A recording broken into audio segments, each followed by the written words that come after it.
कभी सोचा है क्यों कार्तिक मास को देवताओं का सबसे पवित्र महीना कहा गया है? क्यों इस महीने में तुलसी विवाह मनाया जाता है? और क्यों कहते हैं बिना तुलसी के भगवान विष्णु की पूजा अधूरी है? आज सुनिए वो कथा जिसमें भगवान को भी करना पड़ा पश्चाताप, क्योंकि ये कथा सिर्फ प्रेम की नहीं बल्कि धर्म, त्याग और मोक्ष की भी है। बहुत समय पहले भगवान शिव के क्रोध से एक अग्निकंड समुद्र में गिरा। उस अग्नि से जन्म हुआ एक असुर का जलंधर कहा जाता है। उसमें शिव का ही तेज था, शक्तिशाली, अभिमानी और अद्भुत योद्धा। उसकी पत्नी बनी वृंदा, जो तपस्विनी और पतिव्रता थी। वृंदा के सतीत्व की शक्ति से जलंधर बन गया अजय।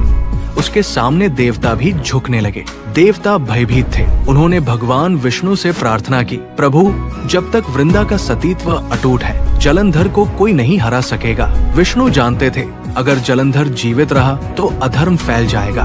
उन्होंने धर्म की रक्षा के लिए एक कठिन निर्णय लिया। वो जलंधर का रूप धारण कर वृंदा के सामने प्रकट हुए। वृंदा ने अपने पति को देखा और श्रद्धा से पूजा की, परंतु जैसे ही उसका सतीत्व भंग हुआ, दूर युद्ध भूमि में जलंधर गिर पड़ा, मारा गया। जब वृंदा को सत्य का ज्ञान हुआ, उसकी आत्मा टूट गई। आंखों में आंसू और होठों पर शाप है, विष्णु, जैसे मेरा सतीत्व टूटा वैसे ही तुम भी अपनी पत्नी से वियोग सहोगे। ये वही शाप था जिसने युगों बाद सीताहरण के रूप में जन्म लिया। वृंदा ने अग्नि में प्रवेश कर दिया और जहाँ उसकी राख गिरी, वहाँ से उग आया एक पवित्र पौधा तुलसी। वृंदा की आत्मा को शांति देने के लिए भगवान विष्णु ने कहा, हे वृंदा, अब तुम तुलसी देवी कहलाओगी। तुम्हारे बिना मेरी पूजा अधूरी रहेगी और जो मुझे तुलसी पत्र अर्पित करेगा, मैं उसे स्वयं मोक्ष प्रदान करूंगा। अपने पाप का प्रायश्चित करने के लिए विष्णु ने कार्तिक मास की शुक्ल एकादशी, जिस दिन देवता